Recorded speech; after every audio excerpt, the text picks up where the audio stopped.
ظالم جس وقت ظلم کرتا ہے نا، اس وقت وہ یہ سمجھ بیٹھتا ہے کہ میں ہمیشہ اسی طاقت میں رہوں گا۔ ظالم جب ظلم کرتا ہے تو وہ سمجھتا ہے کہ شاید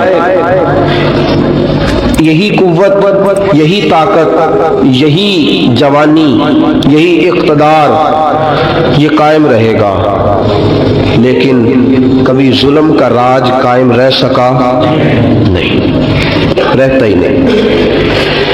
یزید نے ظلم کی حد کر دی، جب تخت حکومت میں بیٹھا تو ظلم کی حد کر دی،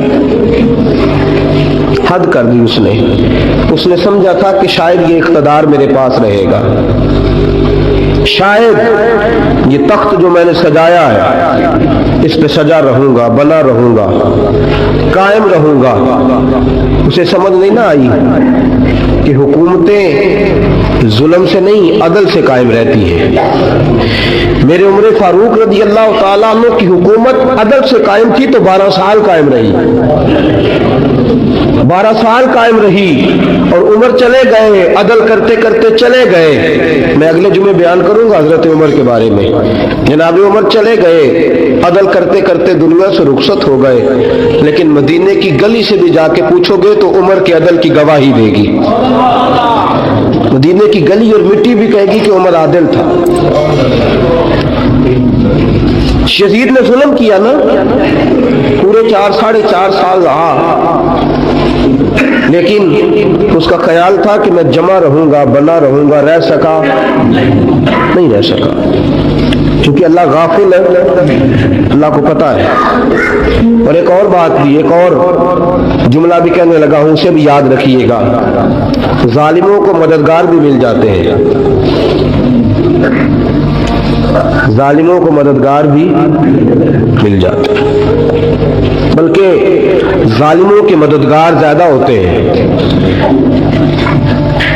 بدی جلدی پھیلتی ہے، گناہ جلدی پھیلتا ہے، ظالموں کے مددگار زیادہ ہوتے ہیں۔ یزید کو مددگار ملے، ابن سعد ملا، ابن زیاد ملا، شمر ملا، خولی بن یزید ملا، بڑے اسے مددگار ملے جو کہتے تھے کہ بالکل کوئی خطرہ ہی نہیں، دنیا تو ترستی ہے تیری دید کو، اور سب خیر ہے، ہر جگہ امن ہی امن ہے۔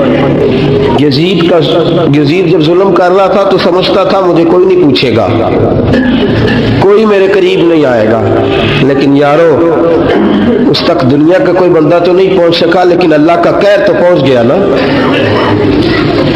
اللہ کے انصاف کا ہاتھ تو پہنچ گیا نا، رب تو ہے نا دیکھنے والا۔ عبید اللہ ابن زیاد کے دربار میں جب سیدنا امام حسین کا کٹا ہوا سر پہنچا نا،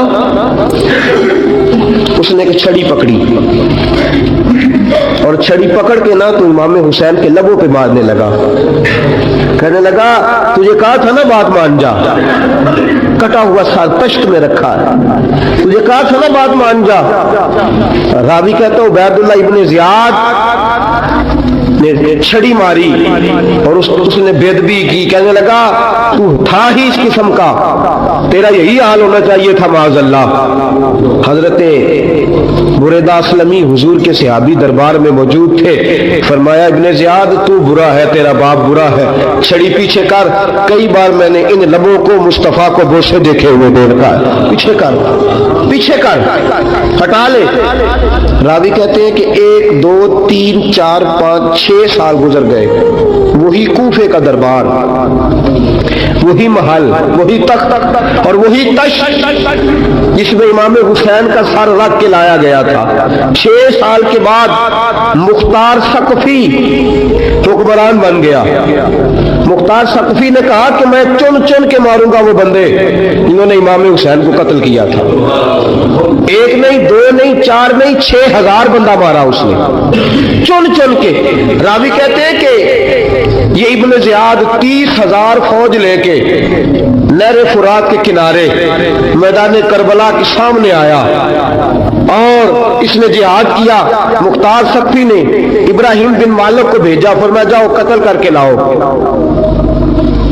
लड़ाई शुरू हो गई, यकम मुहर्रम को हुई तो फिर बंद हो गई, फिर 5 को शुरू हो गई, फिर 7 को शुरू हो गई, 10 मुहर्रम का दिन आ गया 6 साल के बाद, वही ज़ोहर का वक्त आ गया, वही उबैदुल्लाह इब्न ज़ियाद जिसने इमाम हुसैन रज़ी अल्लाह तआला अन्हु को कत्ल करवाया था, वो गिरा हुआ है और जमीन पे गिरा है, उसकी गर्दन पे इब्राहिम बिन मालिक ने पैर रखा और उसकी गर्दन को काट के तश्त में रखा और तश्त में रख के जब उसने कूफा भेजा, वही तख्त जिस पे उबैदुल्लाह इब्न ज़ियाद ने बैठ के इमाम हुसैन के मुबारक लबों पे छड़ी मारी थी, उसी तश्त पे रख के जब उसी उबैदुल्लाह इब्न ज़ियाद का सर सामने रखा तो कूफे के उस दारुल खिलाफा के एक कोने से एक बाबा बोला और बोल के कहने लगा, लोगों गवाह रहना, मेरा रब बड़ा आदिल है, गवाह रहना, अल्लाह बड़ा आदिल है। चीखता है, कोने से पुकारता, कहता लोगों अदल हो गया,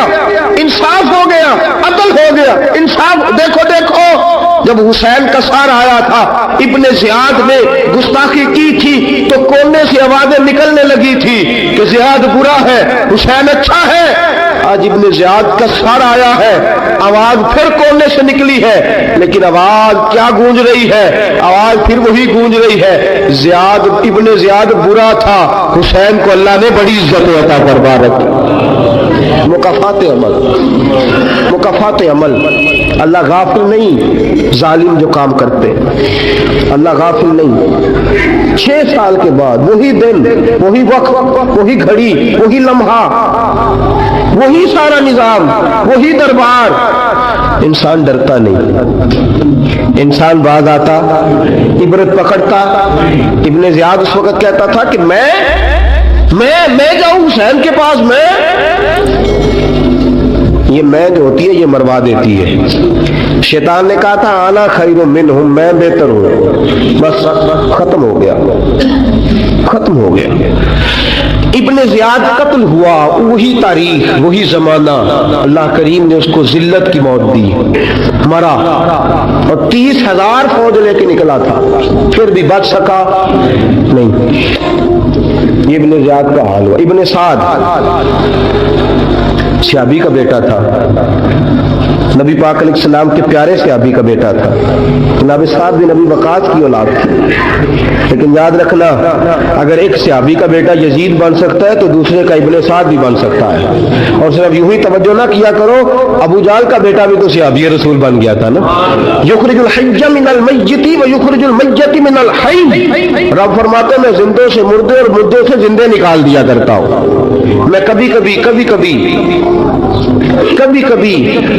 काबे के अंदर बुत भी रखवा देता हूं। घर मेरा और मेरे ही शरीक उस घर के अंदर राज करते रहते, मेरी बेनियाजी है, कुछ का कुछ कर देता हूं। इब्ने साद मुख्तार हुक्मरान बना तो मुख्तार सक़फ़ी ने इब्ने साद के बेटे हफ्स को बुलाया। और मजे की बात यह है कि मुख्तार जो बाद में हुक्मरान बना ना, बड़ी यारी चीज की इब्ने साद के साथ। जितने कातिलाने इमाम हुसैन थे वो कूफा छोड़ के भाग गए, दौड़ गए। और एक बात याद रखना, जालिम बुज़दिल होता है, जालिम बुज़दिल होता है, उसके अंदर वो इत्मीनान नहीं होता, तो डर लगता। भाग गए सारे कूफा छोड़ के। लेकिन इब्ने साद ने कहा मुख्तार मेरा यार है, मुझे कुछ नहीं कहेगा। उसके घर वालों ने समझाया कि तू दौड़ जा, तेरा तो जुल्म भी बहुत ज्यादा है, दौड़ जा तू। उसने कहा नहीं मेरा यार है, मुझे कुछ नहीं कहेगा। उसने कहा तू नबी पाक के नवासों का नहीं बना तो तेरा यार तेरा बनेगा। तू रसूल पाक अलैहिस्सलाम के खानदान का नहीं बना, उनका तूने एहतराम नहीं किया, यारी का। उसने कहा नहीं मुझे कुछ नहीं कहने वाला, तुम छोड़ो इस बात को। हफ्स को पैगाम भेजा, बेटा आया। मुख्तार ने कहा तेरा बाप किधर है? उसने कहा जी अब्बा जी अब बाहर नहीं निकलते, बस घर के कोने में बैठ के अल्लाह अल्लाह करते हैं। उसने कहा अच्छा क्या करते हैं? कहा जी गोशा नशीन हो गए। उसने कहा अब तेरा